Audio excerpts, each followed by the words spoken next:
Hi grade 1, it's Mrs. Powers here.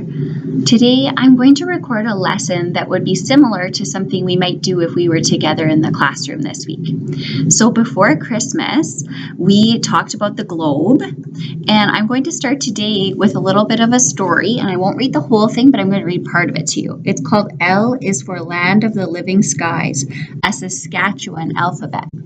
Does that picture look familiar? Does it look like a familiar scene to us? It does to me because we live in Saskatchewan, right? So we are quite familiar with these flat rolling prairies and these large blue skies. And at St.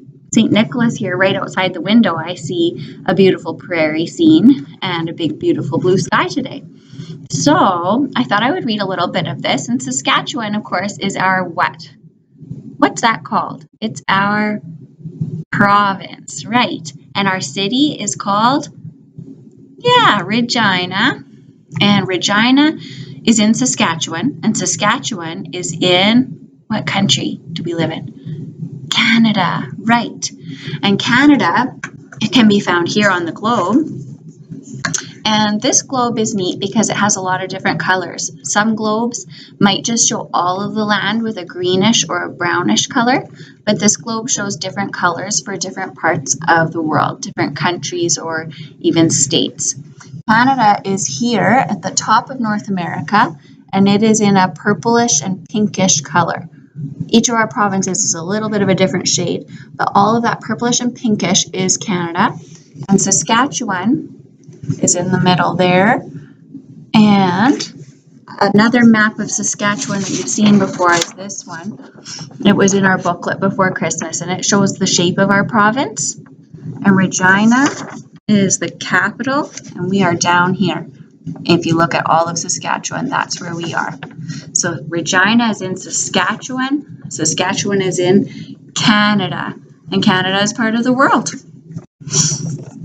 So our book today has a little something about each letter of the alphabet, and I'm going to read the first few letters to share with you and discuss today.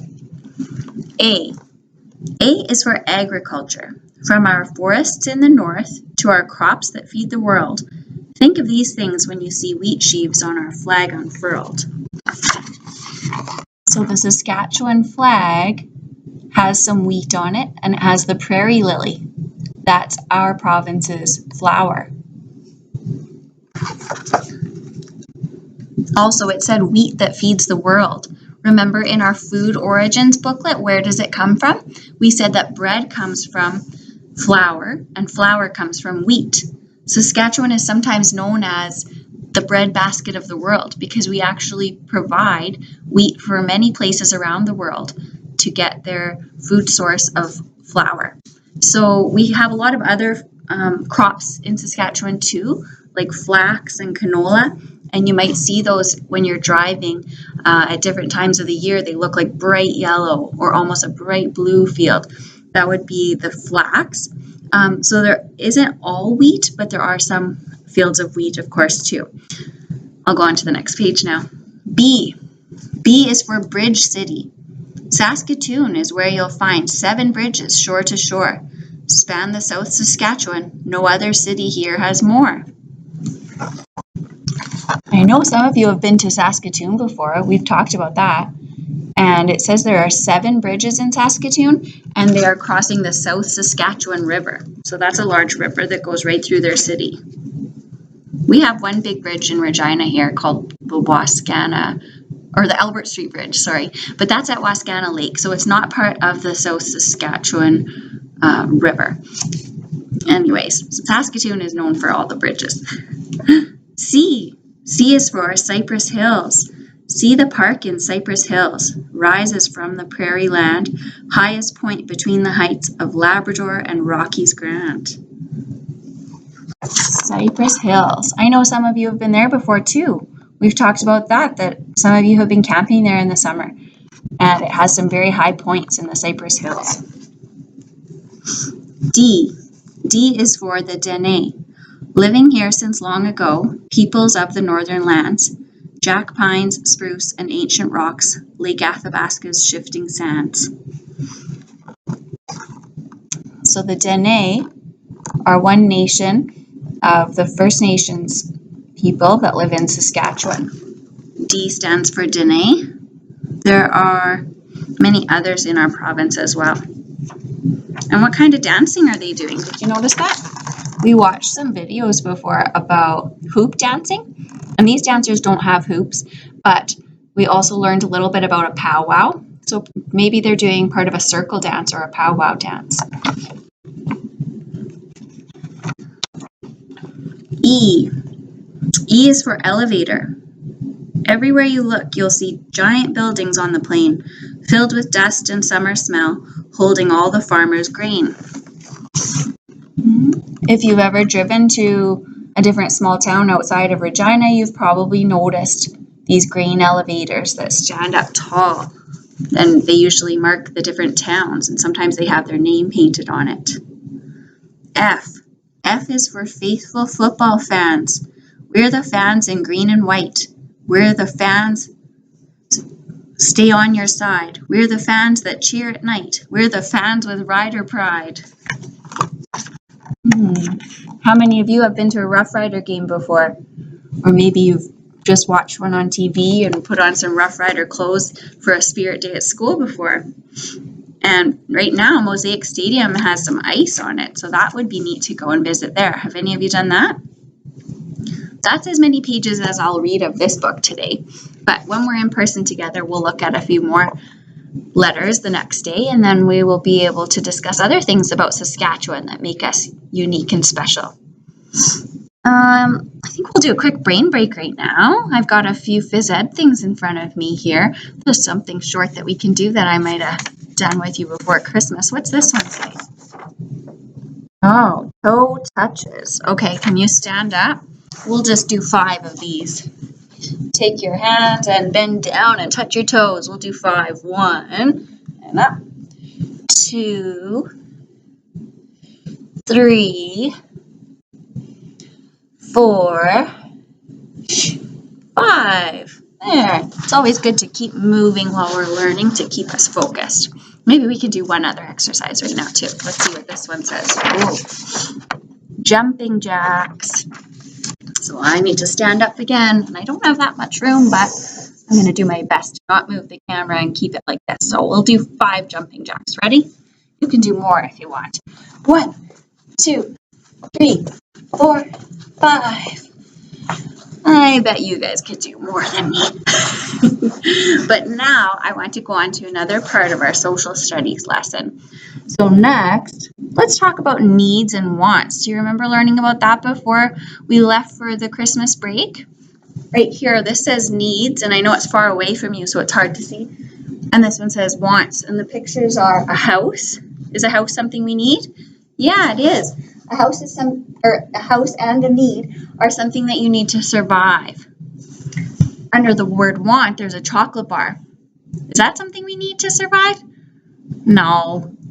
A want is something that you want, but you can live without. And I have a book here from our library about needs and wants. And I'll just read a few pages of this one to you now.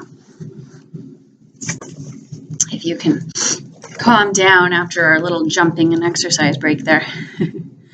A need is something that people must have to live. Food, shelter, and clothing are needs.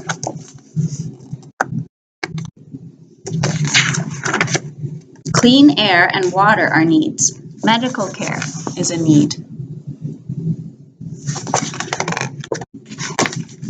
Wants. A want is something that people enjoy. Toys, desserts, and televisions are wants.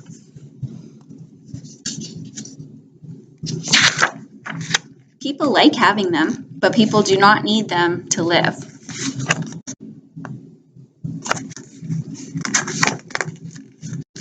Needs before wants. People use money to buy the things that they need and want. Most people buy needs first. They pay for food, a place to live, and clothes.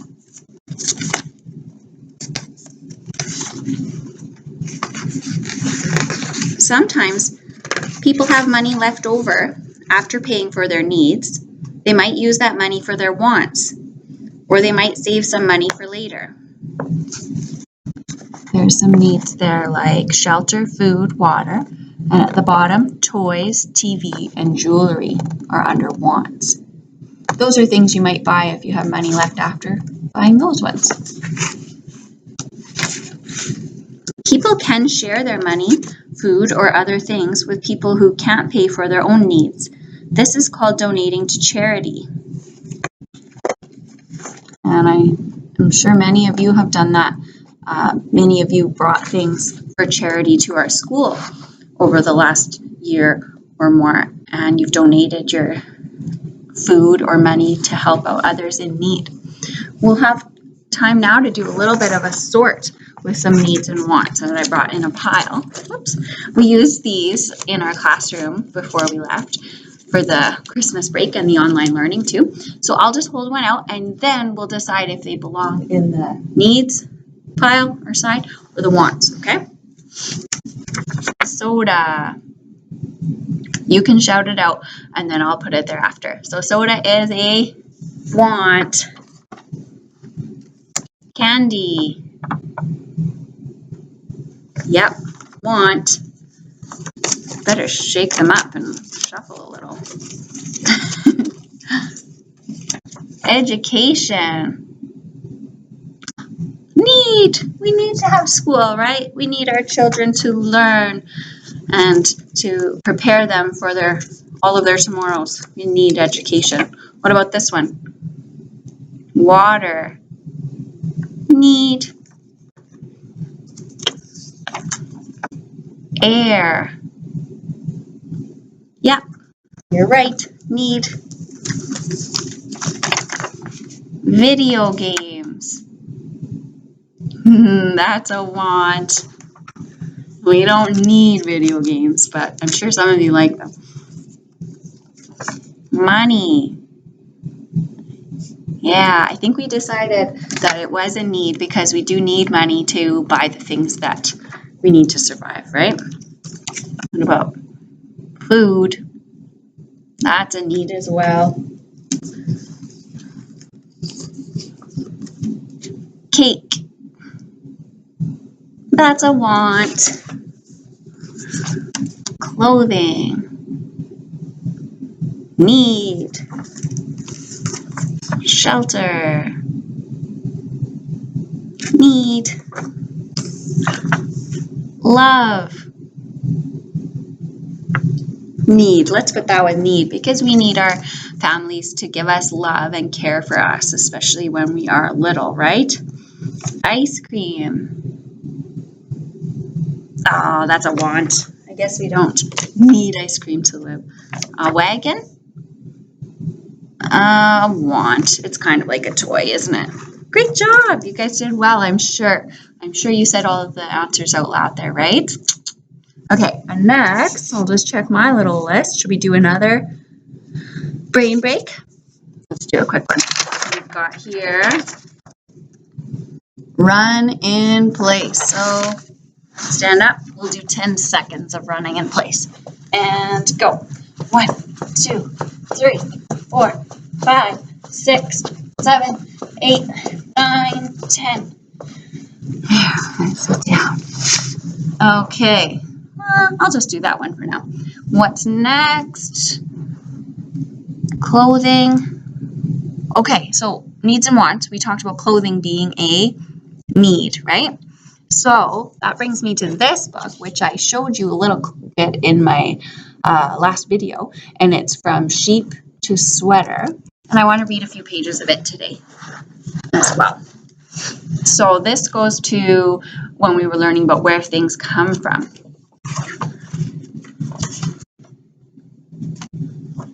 Sheep are raised on farms or ranches. A farmer raises sheep. The farmer feeds the sheep every day. The sheep eat a mixture of hay, grass, and grains. This food helps the sheep to grow thick, healthy coats of wool.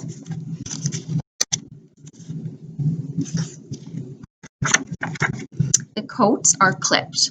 In the spring, the sheep's coats are clipped. This is called shearing.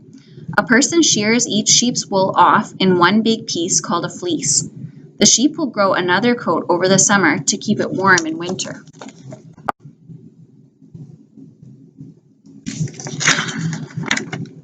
The wool is sorted. Workers sort the wool. They remove wool that is dark or dirty. They keep thick wool that is light in color.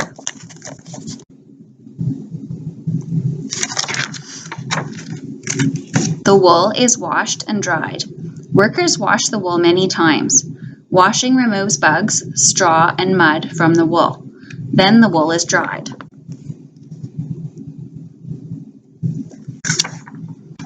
The wool is combed. Workers or machines comb the wool to remove knots. This is called carding. Carding makes the wool soft.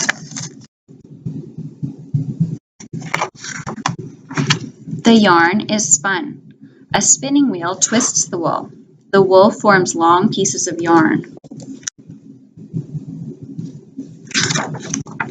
The yarn is dyed.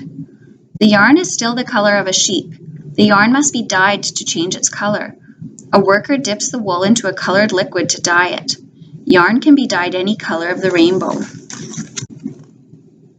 What color are they dyeing that one? Yeah, kind of a reddish color. Shoppers buy the yarn. Trucks take the yarn to stores. People go to a store to buy yarn.